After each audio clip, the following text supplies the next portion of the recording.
더살롱 요즘은 뭐 사법부가 더 위험하고 해가지고 뭐 너무 부드러운 코너야. 우리 상상력이 막 뛰어나오니까. 네. 자, 전우영, 김태용 이군 그리고 강유정 의원은 전화 연결돼 있습니다. 안녕하십니까? 안녕하십니까? 안녕하십니까? 자, 전화 연결돼 있어서 이제 바쁘시니까 먼저 자, 이 대법이 왜 이래요? 지난주에 잠깐 대법 얘기 꼭 하고 싶다고 좀 보탰었잖아요. 네. 그때 했던 얘기가 주로 이제 법에 3원이 있다면 검찰이 과거를 통해서 말 그대로 미래를 손보고 싶어 한다면 미래 권력의 손을 직접 댈 수 있는 게 타노스처럼 미래를 바꿔버린다라고 자기들이 그 정도 세계를 파괴할 수 있는 권력을 있다고 믿고 있는 타노스 같은 사법부일 텐데 지금 아무래도 검찰하고 둘이 서로 헤게모니 놓고 싸우는 것 같다라는 말씀을 드렸었죠. 근데 역시나 그런 우려가 불행하게도 좀 맞아 떨어진다는 생각이 드는데 결론적으로 말하면 저는 이게 제2의 인혁당 사건이라고 보고 있습니다. 사법살인의 날이 1975년 4월 9일이 사법 암흑의 날이라고 기록되어 있지 않습니까? 우리에게. 절차적 공정성, 사법적 당위성, 국민적 요구 같은 한마디로 외피로서의 사람이 체면이라고 하는 거 있죠. 사법부의 체면을 다 버리고 합당하지 않은 판결 재판을 통해서 결국 자신들이 왜곡된 신념을 갖고 있겠죠. 자기는 맞다고 믿고 있겠죠. 그거를 일종의 정의라고 믿고 강박증적으로 집단 히스테리를 했다. 저는 이런 생각이 들고 하나 좀 얘기 더 해드리고 싶은 게 있다면 영화 새끼를 보면 원작인 새끼 소설에 들어가 있지 않은 장면이 하나 들어간 게 있습니다. 그게 뭐냐면 우발적으로 살인사건이 하나 일어나요. 그런데 이들이 이 살인사건을 마치 항일운동의 일부인 것처럼 속이고 싶어 하죠, 스스로들. 그래서 한 명이 칼을 찌르거든요. 그런데 나머지 거기에 모여있던 10명가량의 친구들이 우리 이 죽은 시체임에도 불구하고 칼을 한 번씩 담궈서 모두 공범이 되자라고 하면서 마치 그 일이 살인사건임에도 불구하고 항일운동의 일부인 것처럼 스스로를 속이는 장면이 나옵니다. 저는 전원합의체가 그런 역할을 했다라고 봐요. 조희대 한 사람이 칼을 휘두르면 되죠. 보자면. 그런데 이 칼을 휘둘러서 돌아올 후과가 워낙 두렵다 보니 공범을 만들려고 전원합의체를 만들었고 물론 그 안에 2명의 독립투사 같은 분이 진짜 독립투사가 있긴 합니다만 결국 검찰이 사법부가 헤게모니를 두고 싸우면서 이기지만 하지만 정말 비윤리적인 건 그 책임감과 윤리의식조차 공범의식으로 나누려 했던 정말 비열한 수였다라는 생각이 듭니다. 자, 우리 전우영 교수님도 항상 브라질 얘기 해오셨는데 딱 그 재판이에요, 그죠? 네. 여러 차례 말씀드렸죠. 첫 번째로 좀 짚고 넘어가야 되는 거는 계속 말씀드렸어요. 이재명의 사법 리스크가 아니라 대한민국의 사법부 리스크다. 맞아요. 이런 얘기 계속 말씀드렸고요. 두 번째로 이게 단지 대한민국에만 일어나는 일이 아니라 좀 민주주의 역사가 짧은 나라에서 자주 일어나고 있는 법치가 민주주의를 압살 파괴하는 현상은 좀 세계적 현상이다. 두 번째 말씀을 드렸고요. 세 번째로 지난주에 말씀드린 내용은 그거였죠. 조희대 대법원의 이른바 이제 이재명 제거는 스탠딩 오더로 받아들이고 있는 것 같다. 그래서 첫 번째 목표는 사법적으로 또는 이제 물리적으로든 정치적으로든 사법적으로든 이재명 제거가 첫 번째 목표고 그게 안 되더라도 이재명에게 심각한 흠집을 내서 다음 정권이 들어서더라도 이제 대선 불복론의 불쏘시개를 제공하고 그리고 안정적 국정 운영을 방해하는 것을 일종의 좀 사명처럼 인식하고 있다라고 말씀을 드렸어요. 그래서 지난주부터도 계속해서 이 조희대 대법관이 이렇게 서두르는 이유가 결코 무죄 주기 위한 것은 아닐 거다라는 이제 총수 말하고 똑같은 좀 생각을 했었고요. 다른 분들은 다들 그럴 리가 없다고 하던데 그럴 리가 없는 사람들이 아니잖아요. 그게 왜 그러냐면 이제 무려 대법관 12명 중에 10명이 그렇게 주장을 했잖아요. 그러니까 10명이 될 줄 몰랐는데 그건 이제 다른 나라도 마찬가지예요. 그러니까 화가들은 죽은 다음에 그림값이 올라요. 근데 판검사는 퇴직한 다음에 몸값이 올라요. 이 구조가 이제 다양한 방식으로 사법적 판단을 왜곡시킬 가능성 또는 구체성을 가지고 있어요. 이런 것들 때문에 이게 단지 이 사람들의 정치적 신념과만 관계된 것이 아닐 수도 있다고 저는 생각을 하거든요. 그런데 이제 그런 가능성들이 있는 거죠. 어떠한 판결을 내리거나 어떠한 결정을 하면 이제 연간 얼마짜리 좀 이게 자리를 보장하겠다라든가 이런 제안들이 나올 가능성들이 있는, 항상 그런 가능성들이 있는 속에서 우리가 지금 이런 사법 세계에 살고 있어요. 그래서 우리가 사법부의 양심 또는 이제 이 법과 양심에 의한 판결을 기대할 수 있는 상황이 아니게 돼버렸기 때문에 계속 이제 사법부 리스크가 문제가 되는 거거든요. 그래서 이번에 판결은 이제 이재명에게 좀 흠집을 내서 다음 정부의 정상적인 운영을 방해하겠다고 하는 그 의도가 어느 정도 실현될지 모르겠지만, 그런 만큼 이제 이 사법부를 어떻게 개혁해야 될 것인지, 사법부가 저런 식으로 좀 터무니없는 판결을 하면서 민주주의를 압살하는 이런 세계사적 현상을 우리가 어떻게 모범이 되어서 좀 극복해낼 수 있을 것인지, 이 과제를 제게 던져줬다고 생각을 합니다. 이게 이제 사법개혁은 사람들한테 잘 와닿지 않은 거였거든, 일반인들한테. 검찰까지는 하도 이제 그 정치인들 상대로 해서 이상한 기소를 많이 했기 때문에. 근데 이제 이게 보도도 많이 되고, 법원으로 넘어가면 보도가 잘 없어요. 보도가 잘 없고 판결이 나야지 보도가 되는데, 그때 가면 사건 다 잊어버리거든요. 800원 커피값은 해고가 정당하고 800억 원 탈세는 그냥 봐주자, 이런 판결이 나오는 걸 우리가 계속 겪으면서도 자기가 겪는 일이 별로 아니기 때문에 남기질 못했던 형사재판 겪는 사람이 얼마 없잖아요. 그러니까 자기가 지지하는 정치인들을 괴롭힐 때 이제 그런 식으로 검찰개혁, 특히 뭐 조국 이재명 겪으면서 그게 이제 확고하게 사람들 머릿속에 들어갔는데, 사법부 개혁해야 된다는 건 이번에 처음 들어갔을 것 같아요. 이번엔 뭐 거의 국민들이 확신을 가지게 되었을 겁니다. 이 사건을 보면서. 그 윤석열이 왜 그렇게 카르텔을 싫어했는지 좀 이해가 돼요. 이 법조계 카르텔이 진짜 문제입니다. 한국 사회에서. 사실 이번에 이 대법원의 행동은 법비들의 난이라고 해도 뭐 틀린 말이 아니죠. 내란이다, 내란. 사법부의 내란. 그래서 저는 사법부가 내란이 지속되고 있다는 걸 국민들한테 다시 한번 확인시켜주면서 정신 차려라, 우리 내란 계속할 거다, 이런 신호를 보낸 거라고 생각하고요. 이 원래 조희대가 요구를 받았던 것은 김건희나 뭐 윤석열한테 파기 자판이었을 거라고 생각합니다. 제가 저번에 그렇게 하고 싶었던 것 같아요. 예, 제가 얘기했지만 워낙 그거는 무리여서 그렇죠. 거기까지 못 등강하고. 네. 그랬다가는 너무나 큰 부작용이 우려됐기 때문에 거기까지 못하고 이제 파기환송으로 이렇게 퉁쳤다, 이렇게 이제 보여지는데, 이 사실 이런 행동들이 그 기획자가 있을 거라고 생각하는데요. 저는 극우 세력 내에 어떤 기획을 하냐. 일단 이재명 후보가 대통령에 당선되지 못하도록 최대한 어쨌든 할 수 있는 모든 걸 다 해라. 한다. 네. 그다음에 두 번째는 당선된 다음에도 계속 괴롭혀라. 폭탄을 심어놔야 된다. 네. 끌어내릴 수 있는, 밟으면 터질 수 있는. 네. 그래서 개혁을 하지 못하도록 저지시키거나, 아니면 기회가 오면 다시 한번 내란을 일으켜서 이재명을 끌어내리자, 뭐 이런 것들을 지금. 당선 무용 주장하자 막. 그렇죠. 네. 이제 때가 되면. 그래서 그런 것들을 하기 위해서 지금 하나하나 차곡차곡 작전들을 시행하고 있다, 이렇게 이제 판단이 됩니다. 따라서 저는 이쪽에서도 정말 좀 써야 된다, 무기를, 그런 생각이 들어요. 그래서 대법원 그 개혁을 위해서 대법관 100명으로 하자. 예, 대법관들 100명으로 하자. 최강욱 의원이 어제 제안했는데, 또 들어보니까 다른 나라는 대법관 100명, 150명 있대요. 뭐 그런 개혁도 문제 필요하겠고, 저는 저쪽에서 이 법을 악용해서 지금 대선에 개입하고 있지 않습니까? 그렇죠. 그러니까 내란을 지속시키는 기본 수단을 법으로 지금 삼고 있어요. 그러면 이쪽에 입법부, 특히 뭐 국민의힘을 제외한 야당에서 유일하게 사용할 수 있는 무기는 탄핵입니다. 지금 법률 제정하고.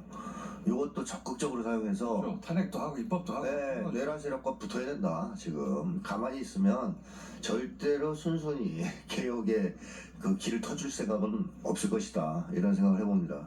2월 3일 전에 이제 이재명 후보를 날릴 수 있는 방법은 없어요. 없기 때문에, 그러면 그 이유를 생각해야 되는데, 말씀하셨듯이 그 입법을 해가지고 재판을 계속 못하게 하는 것도 해야 되고, 또 한편으로는 대법원이 지금 대법관 10명이 여기에 동의했다는 것은 네. 그 윤석열의 대법관이 된 거 아니에요? 그러니까 이게 내란의 국정을- 윤석열의 임명권은 이미 좀 별 의미가 없잖아요. 그런데도 10명이 동의했다는 걸 저는 어디서 좀 그 의미를 찾냐면 윤석열이 처단까지 얘기했으면서 불구하고 결국 그 의료 개혁에 실패했어요. 의사들한테 졌어요. 지금 우리가 인구가 줄어드는 상황에서 늘어나는 좀 시장이 하나가 고령화했다는 의료 시장이고요. 하나는 사법의 정치화를 넘어서 생활의 사법화가 진행되는 이런 상황에서 이제 법률 시장이에요. 그러니까 어마어마하게 크거든요.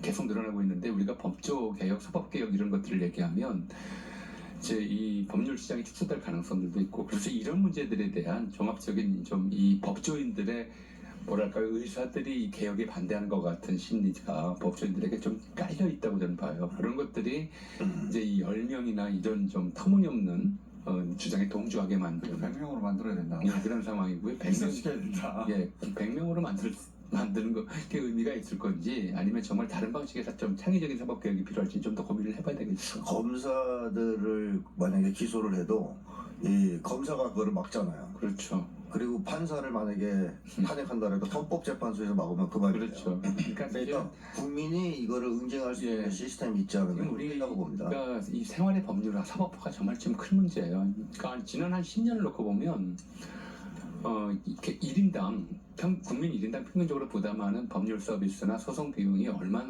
늘었는지 나올 수가 있을 텐데 이상하게 그런 통계는 안 나오더라고요. 그런 통계도 한번 내봐야겠네. 네. 저는 많습니다. 굉장히 많이 늘어났어요. 사실은요. 이혼 소송이나 이런 그 자잘한 문제들까지 옛날에는 말로 해결하던 문제들이 그렇죠. 전부 법정으로 가기 때문에 이 좀 국민 1인당 법률 서비스 이용료죠. 이게 어마어마하게 늘어났어요. 이 시장을 지금 법조인들이 놓치고 싶지 않은 거예요. 줄이고 싶지 않은 거고요. 저희 옛날에 윤동주라는 시인이 계셨거든요. 근데 윤동주 시인이 뭐라고 말했냐면 일제강점기잖아요. 이런 시대에 시를 쓰고 시인이 되기를 원했던 삶이 부끄럽다라고 말을 했어요. 제가 어제 몹시 부끄러웠습니다. 진심으로 부끄러웠어요. 계속 쓰셔도 됩니다. 그래서 안 쓰는 거예요. 네, 분노는 제가 할 테니까 싫으세요. 아 진짜 우리가 사실 이재명 바도 아니에요. 우리가 이재명 바가 아니고 상식과 양심의 편이잖아. 항상 그래서 또 한잔 하신 거 아니에요? 많이 먹었어요. 그 핑계로? 네. 진짜 그 시를 쓰시죠. 술 말고. 아니 근데 우리가 이재명 바가 아닌데도 불구하고 이런 문제가 딱 발생하니까 진짜 이재명 편을 들고 싶잖아요. 그렇지 않아요? 아니 그러니까 이런 말이 있어요. 응. 어제 이 일을 겪고 나서 이제 사람들이 황당하니까 했던 많은 말들이 있습니다. 한쪽 측에서는 불안해서 이재명 이제 그 후보 날아가는 거 아니냐. 이거는 불가능하다는 걸 말씀드렸고 그 여러 가지 반응 중에 제가 제일 그 재밌었던 반응은 나 이재명 이렇게까지 지지 안 했어. 딱 그 심정. 나 이재명 이렇게까지 지지 안 했는데 무조건 당선시켜야 되겠어. 그 반응을 하는 사람이 있었거든요. 그런 심정으로 만들고 있어요 지금. 그렇죠. 중도들이 움직이지 않겠는가라는 생각이 들어요. 예, 그러니까 예. 뭐야 그 미래에 또 대선에 개입하는 사법부가 있고 검찰이 있다고 하는데 개입 잘한 거잖아요. 정말로 마음이 움직이잖아. 그러니까 아니 이렇게까지 하나? 나 이재명 이렇게까지 지지 안 저 했는데 이재명 바 아니었거든요. 나를 이렇게까지 밀어보시나 이재명 쪽으로? 맞습니다. 우리 사회를 실질적으로 얼마나 잔인하고 양심 없는 사람들이 지배하고 있는가라고 하는 사실을 드러낸 거죠. 네. 실제로 무슨 뭐 대통령이나 정부보다도 미시 권력적 차원에서는 이런 이제 검찰권, 사법권 행사라고 하는 것이 더 사람들의 피부에 와닿는 좀 문제들이거든요. 근데 생각보다 훨씬 더 좀 비인간적이구나 이걸 느끼게 만드는 거죠. 제가 지난주에 추미애 시인 시를 읽었잖아요. 거기 라쿠카라차 바퀴벌레. 바퀴벌레는 뜻이거든. 그게. 예. 온갖 바퀴벌레가 다 등장하고 있어요. 진짜로. 자 우리 또 의원님 연결돼 있고 의원님은 바쁘신 분들이라 여기 계신 분들은 안 바쁜데 바쁘신 분이라 자 이 후보들 이제 보수 후보들 보다 보면 역시 눈에 띄는 건 한동훈 후보예요. 네, 한동훈 후보 참 눈에 돋보입니다. 그 선거운동 방식도 남다르고 이번에 최종 후보는 김문수님은 한덕수달 공산이 크긴 하지만 이번에 역시 눈에 띄는구나. 이번 계속 정치하겠지? 계속 눈에 띄겠구나 싶은데 본인에 대한 자기애가 보통 정치인들은 다 평균을 넘어서는데 이분 너무 각별한 것 같거든요. 그렇지 않습니까? 끊어진 모양인데요. 아니요. 아니요. 아직 잘 있습니다. 네. 네. 안 바쁘시군요. 요거 이렇게 한번 답변하고 마무리하려고 합니다. 네, 자, 네, 요거 제가 마무리하고 가겠습니다. 그러면 사실 그 지난번에 홍준표 후보가 살아있었을 때 저는 가장 흥미로웠던 질문이 뭐냐면 바퀴와 바퀴벌레 중에 뭐가 되겠냐라는 질문에 한동훈이 대답을 한 게 뭐였냐면 그래도 살아있으니까 나는 바퀴벌레 할래요라는 대답을 했어요. 제가 여기서 읽은 건 사법부의 지금 쿠데타와 매우 연결이 되는 법 만지고 사는 사람들이 뭘 생각하는가. 생명, 사람만 있다면 벌레라도 되겠다라는 심리인 겁니다. 거기서 그것도 이거는 맞습니다. 네. 생명이 없어도 바퀴가 되어서 내가 대한민국 경제를 굴리겠다라는 비유적 상상력이 없는 거예요.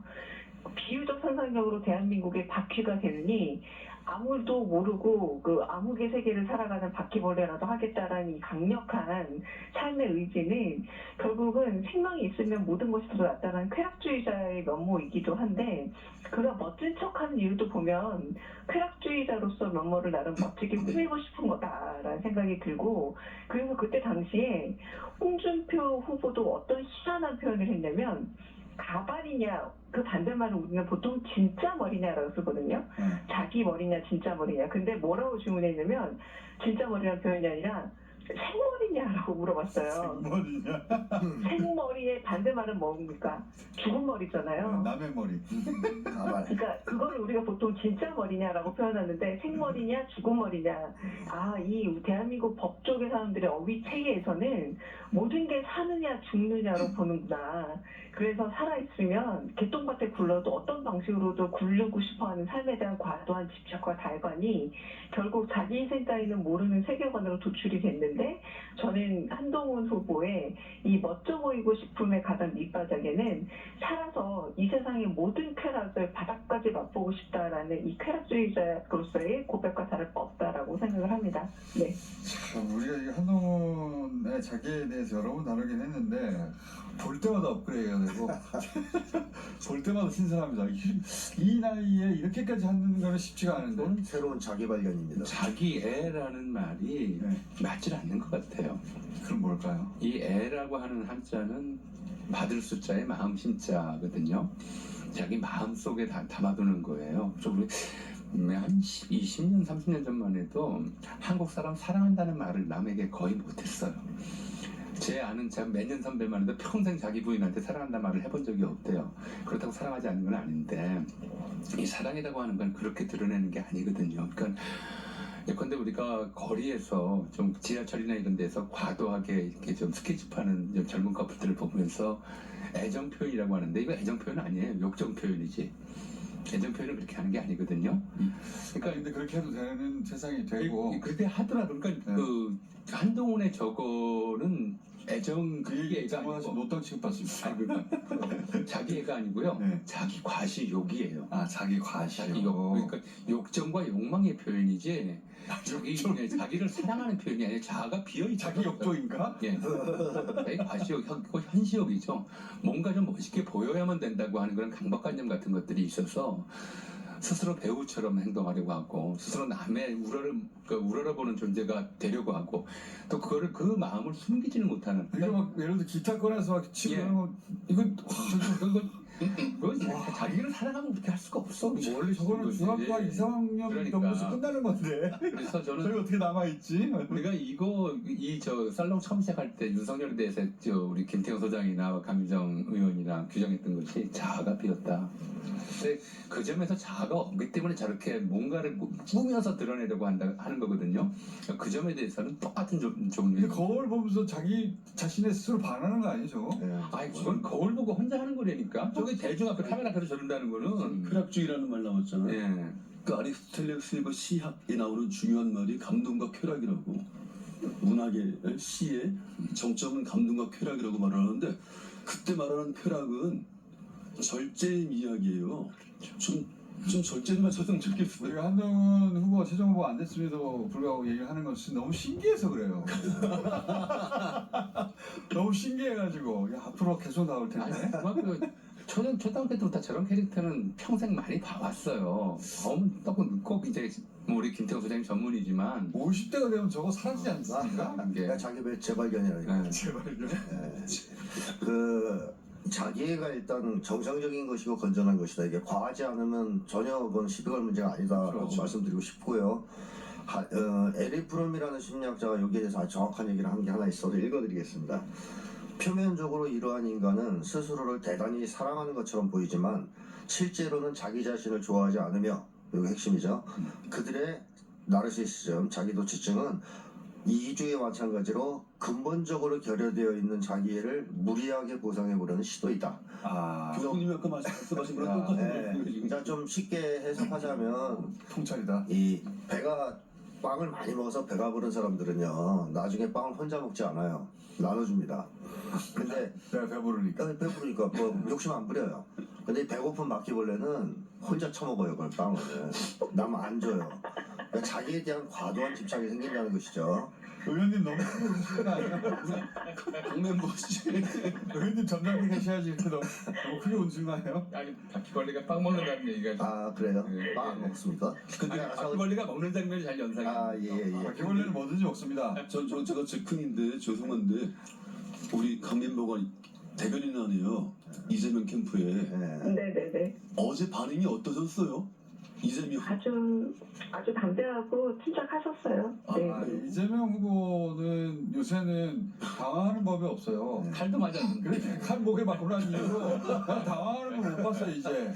아 그런 일이 또 벌어졌네? 뭐 이 정도예요. 하나를 있잖아요. 수많은 그 적경지 그리고 사실 우리한테는 되게 오지잖아요. 정치적으로. 그럼에도 불구하고 너무 많은 환호를 받으셔서 오히려 방금 말씀하신 것처럼 되려 애정을 더 나눠줄 만큼 많이 사랑을 받으셨습니다. 어디를 가셨다고 앞에서 전화가 잠깐 안 들려가지고. 여기 포천 연천으로 포천 왔는데 연천. 여기가 사실 굉장히 진보에게는 좀 어려운 지역이고 접경지잖아요. 근데 너무나 많은 당원이 아닌 일반 시민분들이 나와서 환호해 주셔서 되려 좀 방금 그 우리 김태형 선생님 말씀하신 것처럼 사랑을 많이 받아서 되려 좀 나눠주고 오시는 그런 모습이었어요. 네. 감독님. 자 오늘 그냥 한동훈 얘기 여기까지만 하고 한번 끝내주세요. 저희가 더 할 수 있는데 더 할 가치는 없는 것 같아가지고 1시간 정도 할 수 있거든요. 너무 할 게 많아서 한동훈 영상도 너무 많고 볼 때마다 신기해. 자 이거 낭송. 네. 류시와 시인이 최근에 쓴 시입니다. 시를 써도 되겠는가? 류시와. 세상의 절반이 나머지 절반을 미워하는 이곳에서 시를 써도 되겠는가? 신마저 자신을 편애하는 이들에게만 문을 여는 이곳에서 양탄자 짜는 사람처럼 구부정하게 앉아 희망은 절망의 다른 이름이라고 오늘 고심하며 시를 써도 되겠는가? 모국어의 나라에서 태어나 혀끝에 투쟁이 단어 올려놓는 법부터 배우며 나는 누구이고 너는 누구인가? 서로의 색깔 모르며 금을 긋는 시대에 진실을 알고 있는 척하는 사람들이 내 침묵 오해할까 고뇌하며 나무 아래서 주운 새 키우듯 그림의 언어로 시를 써도 되겠는가? 삶이 내 손등에 손을 올려놓을 때 낯익은 것은 낯설은 뿐인 이곳에서 아침마다 꿈이 눈꺼풀에서 떨어져 달 아래 부서지는 이곳에서 시여 내가 투사가 아니어서 미안하다 말하며 오갈 데 없는 단어 하나씩 주머니에서 꺼내 그럼에도 살며 신성하다 반어법으로 말하며 시를 써도 되겠는가? 부끄럽습니다. 끝.